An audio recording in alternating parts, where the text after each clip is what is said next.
আমি 7 বার এমপি হওয়ার পরেও, 3 বার সিএম হওয়ার পরেও, বর্তমানে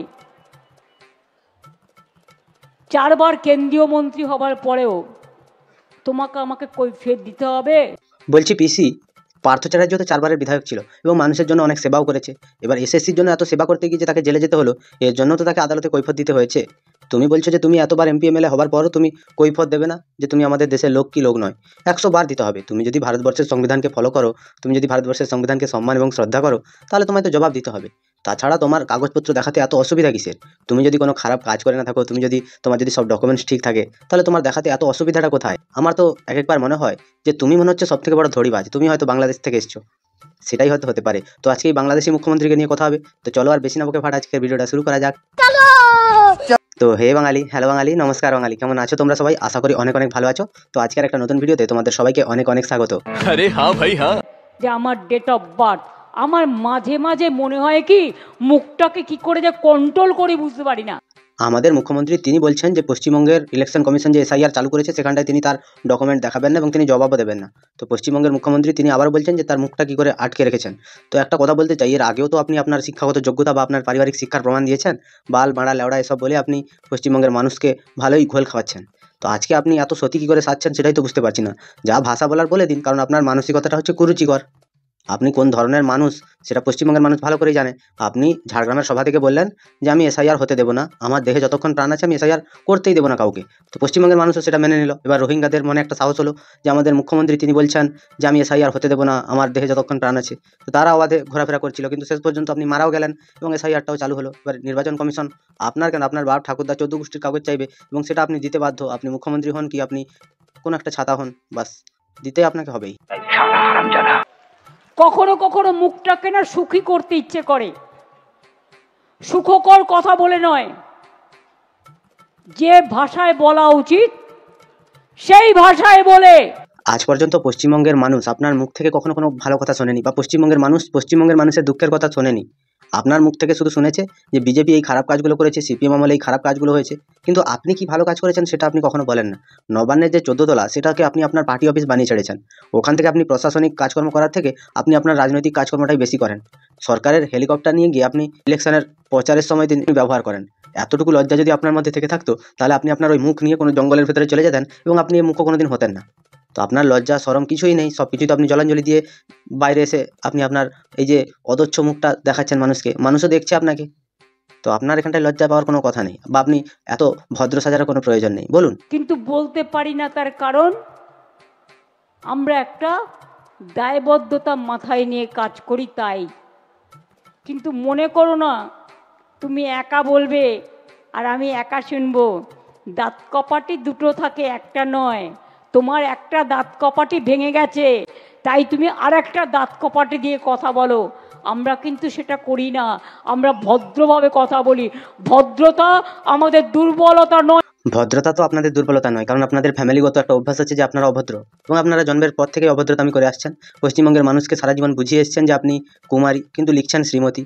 ভদ্রতা যে আপনার মধ্যে কতটা কুটে কুটে ভরা আছে, বা পশ্চিমবঙ্গের যে সংস্কৃতি, সেই সংস্কৃতিতে আপনি যে কতটা আঘাত আনেন সেটাও পশ্চিমবঙ্গের মানুষ দেখেছে। যখন ইফতারের পার্টি হয় সেখানটায় আপনি হিজাব পরে গিয়ে মোটামুটি কান দুটোকে বার করে উপরের দিকে চেয়ে বসে থাকেন। কিসের আশায়? আপনার ভদ্রতা, আপনার শিক্ষা দীক্ষা সব কিছু কি লোপাট পেয়েছে?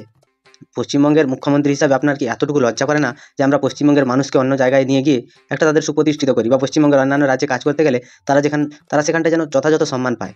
সেগুলো আপনি কখনোই ধার ধারেন না। আপনি সারা জীবন চান যে মুসলিমরা মাদ্রাসায় পড়ুক এবং তারা একটা আতঙ্কবাদী জঙ্গি তৈরি হোক, এবং যারা পশ্চিমবঙ্গে সরকারি স্কুলে পড়ছে হিন্দু বাচ্চারা, তারা যেন পশ্চিমবঙ্গের এইসব যে আপনার চুরি চিটিংবাজি করা মাস্টার দিয়ে মানুষ হয়।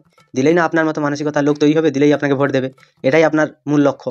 এতটুকু যদি লজ্জা শরম আপনার মধ্যে থেকে থাকতো, তাহলে আপনি অন্তত পশ্চিমবঙ্গের মানুষের জন্য কিছু ভাবতেন নাকি এখানটা স্টেজের উপরে দাঁড়িয়ে ভিড়কিটি মেরে কথা বলতেন না। তোমার কথাগুলো সত্যি কথা বলতে কি পশ্চিমবঙ্গের মানুষের কানে এখন পুরো কর্কশ আওয়াজ লাগে। इसकी माँ का भोला चेहरा। हम अभी प्रेजेंट मिर्जाफर का बात करते हैं। আজকে এসআইআর নিয়ে মুখ্যমন্ত্রী মমতা ব্যানার্জি তিনি মিছিল বার করছেন, পদযাত্রা করছেন, সভা করছেন। তিনি বলছেন যে তার মির্জাফর তিনি কাকে দেখেছেন। এবার তার নাম ধরতে তার এত ভয়, পশ্চিমবঙ্গের মুখ্যমন্ত্রী নাম ধরে বলতে, যে প্রশাসনিক পদে থেকে তিনি যে নাম ধরে বলতে এত ভয় পাচ্ছেন, সেটাই তো দেখে অবাক লাগছে। जो मिर्जाफर, जो लोगों को हाथ में खून है, दंगा का खून है। পশ্চিমবঙ্গের মুখ্যমন্ত্রী আজকে মির্জাফরের কথা বলছেন। যদি ভারতবর্ষের রাজনৈতিক ইতিহাস ঘেঁটে দেখা হয় তাহলে পশ্চিমবঙ্গের সবথেকে বড় মির্জাফর হচ্ছে আমাদের মুখ্যমন্ত্রী মমতা ব্যানার্জি। কংগ্রেসের খেলো, কংগ্রেসের পড়লো, কংগ্রেসের গাইলো এবং সেই কংগ্রেসের পেছনে লাথি মেরে নিজে একটা দল গঠন করলো। যতক্ষণ না তার কাছে টাকা আসছিল ততক্ষণ পর্যন্ত কংগ্রেসে ছিল। যেই টাকা এসে গেছে, যেই কিষাণজি টাকাগুলো ছেড়ে দিয়েছে, তখন নিজে একটা পার্টি তৈরি করে নিয়েছে। এই মুখ্যমন্ত্রীর আর কত চরিত্র, তার যে দোষ আছে সেটা আমরা বুঝতে পারছি না। তো যখন আমাদের মুখ্যমন্ত্রী বলছে যে এই মির্জাফরগুলোর হাতে রক্ত আছে, তো পশ্চিমবঙ্গের মুখ্যমন্ত্রী তো প্রথমে রক্ত নিয়ে খেলা শুরু করেছিলেন। আজকে যিনি এসআইআর নিয়ে দাবি করছেন যে এটা হতে দেবো না, তো 21শে জুলাই যে আপনি যে সভাগুলো করেন, সেই 21শে জুলাইয়ের দিন যে 11 জন মানুষ প্রাণ হারিয়েছিল, সেটা তাহলে কোন আন্দোলন ছিল? সেটা কিসের জন্য হচ্ছিল? আজকে পশ্চিমবঙ্গে বিনা ভোটার কার্ডে যদি কেউ থেকে থাকে, যদি কেউ মৃত ব্যক্তি থেকে থাকে, তার ভোট যদি বাদ যায় বা সেই মানুষগুলোকে যদি দেশ থেকে বিতাড়িত করা হয়, আপনাদের এত ফাটছে কেন সেটাই তো বুঝতে পারছি না।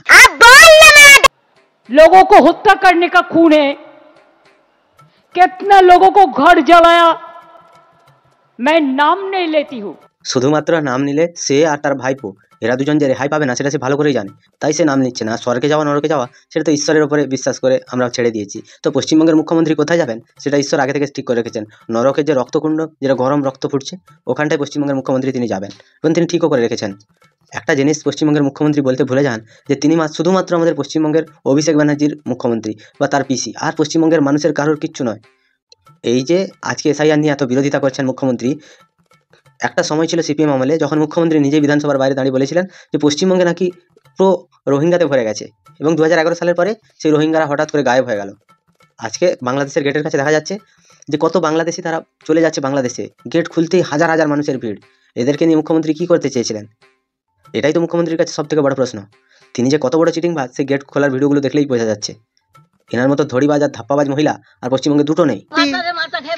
लेकिन क्या आप सोचते हैं ये लोग सब स्वर्ग में चला जाएगा, स्वर्ग में चला जाएगा, স্বর্গে চলে যাবে? চলবে? নিজেদের পার্টির মধ্যেই তো কত বিভেদ, কে এ না কে বি, কে সি না কে ডি।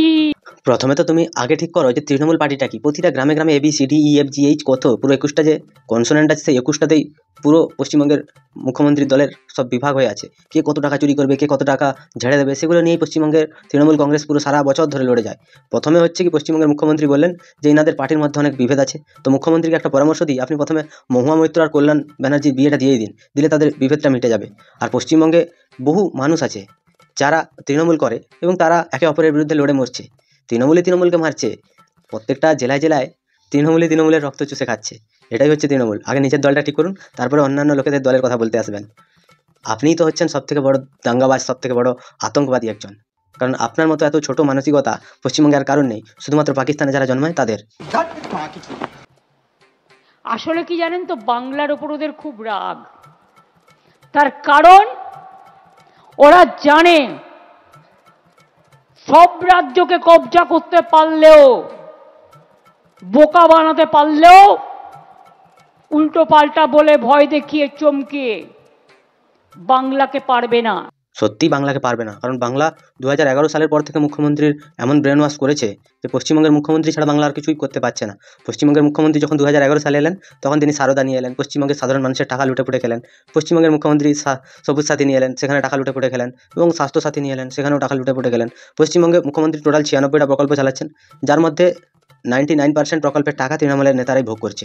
বাংলার আবাস যোজনা নিয়ে পশ্চিমবঙ্গের তৃণমূল নেতারা সব বড় বড় বাড়ি এক একজন দুবার করে আবাস যোজনার টাকা নিয়ে নিচ্ছে, এবং পশ্চিমবঙ্গে 100 দিনের কাজের টাকা সে নিয়ে তো যা নয়ছয় করেছে, ভারতবর্ষের অর্থনীতি পশ্চিমবঙ্গে একাই ধ্বংস করতে সক্ষম। তো পশ্চিমবঙ্গের মুখ্যমন্ত্রী তিনি তার এতটুকু যদি লজ্জা থেকে থাকতো তাহলে তিনি আজকে স্টেজে উঠে এইসব ভুলভাল ভাষণ দিতেন না। আর তিনি এসআইআর এর বিরোধিতা করতে এসছেন নাকি বিজেপির বিরুদ্ধে ভোটের প্রচার করতে এসছেন সেটাই তো বুঝতে পারছি না। যতদিন থেকে এসআইআর চালু হয়েছে ততদিন থেকে মুখ্যমন্ত্রী সাধারণ মানুষকে, ইনি আর ইনার ভাইপো সবাই মিলে এরা মানুষকে ভুল বোঝাচ্ছে যে এসআইআর একটা বিশাল বড় কিছু। যখন মানুষ ফর্ম হাতে পাচ্ছে তখন তো মানুষ দেখছে যেটা কিছুই নয়, এটা একটা সামান্য জিনিস, সাধারণ জিনিস। নাটক কম করো প্রিয়। ভাবছে যে যেন তেন কমে 2 কোটি লোকের নাম ভাত দিয়ে ওদের ডিটেনশন ক্যাম্পে পাঠিয়ে দিই। প্রথমে তো এটা বলি যে পশ্চিমবঙ্গের মুখ্যমন্ত্রীর শিক্ষাগত যোগ্যতা নিয়ে প্রথমেই আমার প্রশ্ন আছে, কারণ উনি একজন অশিক্ষিত এবং মূর্খ মানুষ। বাংলায় যদি 2 কোটি মানুষ তারা যদি ভোটার লিস্টে তাদের নাম না থেকে থাকে, পশ্চিমবঙ্গের মুখ্যমন্ত্রী তিনি নিজেই বলছেন, তাহলে তিনি জানেন যে 2 কোটি মানুষের নাম বাদ যাবে। তো তাদের যদি নাম না থেকে থাকে, তারা যদি এখানকার বাসিন্দা হয়, তাহলে পশ্চিমবঙ্গের মুখ্যমন্ত্রীর কাছে একটাই অনুরোধ যে আপনি কোর্টে যান এবং কেস করুন, ইলেকশন কমিশনের বিরুদ্ধে মানহানির মামলা করুন যে মানুষকে হ্যারাস করছে ইলেকশন কমিশন। সেটা তো আপনি কখনো করবেন না। তখনকার সাথে আজকের এই মুখ্যমন্ত্রী মমতা ব্যানার্জির কোনো মিল পাওয়া যাচ্ছে না। তো সেখানটা একটা প্রশ্ন যে তোমার কটা মুখ, এত বড় দোগলাবাজ তুমি? নয় বাংলাদেশে ছেড়ে দিই, আর নয় ওদের দেশ থেকে তাড়িয়ে দিই, দিয়ে কোনো রকম ক্ষমতা দখল করি। আপনার বাবা মার সার্টিফিকেট নিয়ে আসতে হবে। আরে ওরা তো ফেক সার্টিফিকেট বানিয়ে নেয়। ইনি যেই সভাতে উঠবেন সেই সভাতে নিজের বেজ্জতি আর নিজেকে চোর প্রমাণ করবেন। তার মানে তিনি এখনো ভাবছেন যে পশ্চিমবঙ্গের মুখ্যমন্ত্রী তিনি ফেক সার্টিফিকেট এখানটায় বানিয়ে দেন সবাইকে। এবার ওরা কিভাবে বার করবে সেটা যদি মুখ্যমন্ত্রী জেনে গিয়ে থাকেন, তাহলে ওখানটায় পুলিশ দিয়ে বন্ধ করে দিচ্ছে না কেন? একটা কথা এখানটায় ভাবতে হবে যে মানুষকে ভুল বোঝানোর একটা সীমা থাকে। সব সীমা অতিক্রম করে পশ্চিমবঙ্গের মুখ্যমন্ত্রী তিনি কি প্রমাণ করতে চাইছেন? যে পশ্চিমবঙ্গের মানুষের জন্য তিনি ভাবছেন। এই আপনার ভাবার পরিচয়, আর এই আপনার শিক্ষাগত যোগ্যতা বা আপনার মূর্খামির পরিচয়গুলো। এতটা নিচে নামতে পারেন আপনি? পশ্চিমবঙ্গের সাধারণ মানুষকে, গরিব মানুষকে ভয় দেখিয়ে আপনারা মেরে ফেলছেন। যতজন এই প্রদীপ কর থেকে শুরু করে আপনার ভাইপো যে এত চিৎকার করে বেড়াচ্ছে, পশ্চিমবঙ্গের মানুষকে স্টেজে উঠে ভুল বোঝাচ্ছে কে? এই মুখ্যমন্ত্রী। এসআইআর নিয়ে পশ্চিমবঙ্গের মানুষকে এতটা পরিমাণে ভীত সন্ত্রস্ত করছে কে? এই মুখ্যমন্ত্রী। ইনার দেহ মন সব কিছু তিনি রাহুল গান্ধীকে চেপে দিয়েছেন, এবার সেখানটায় তিনি চেপে দিচ্ছেন। আজকে হঠাৎ মোদি বাবুকে আর অমিত শাহকে সন্তুষ্ট করবার জন্য কুর্সি বাবু যিনি ইতিহাস তৈরি করতে যাচ্ছেন, আপনার ইতিহাস পাতিহাস হবে।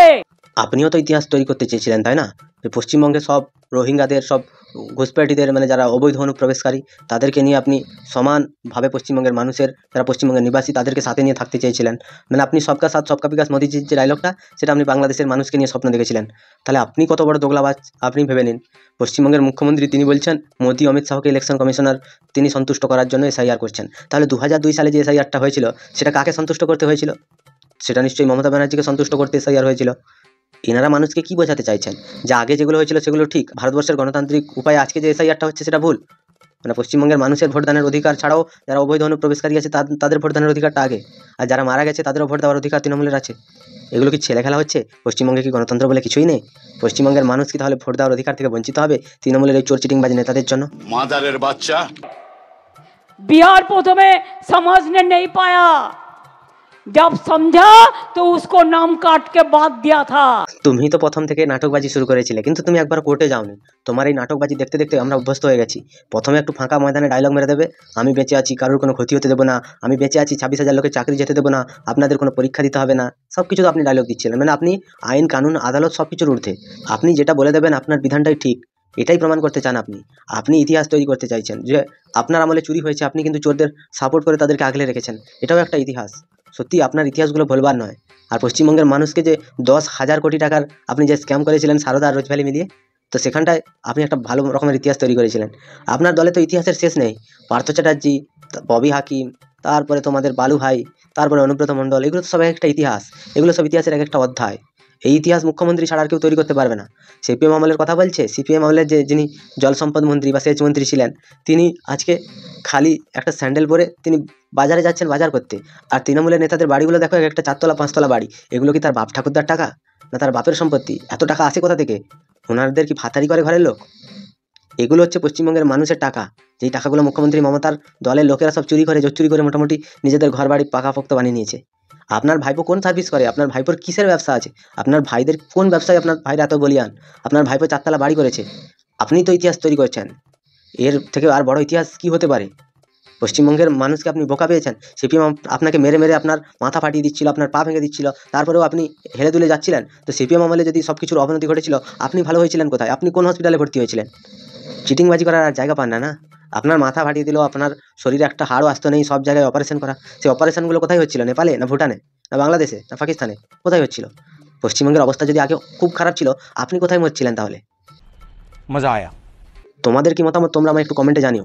যদি ভিডিওটা ভালো লাগে তাহলে লাইক করো, কমেন্ট করো, শেয়ার করো, সাবস্ক্রাইব করো, পাশে থাকা বেল আইকনটা প্রেস করতে একদম ভুলবে না। সবাই ভালো থেকো, সুস্থ থেকো, সাবধানে থেকো, আর দেখতে থাকো বাংলার কোণে ঘর।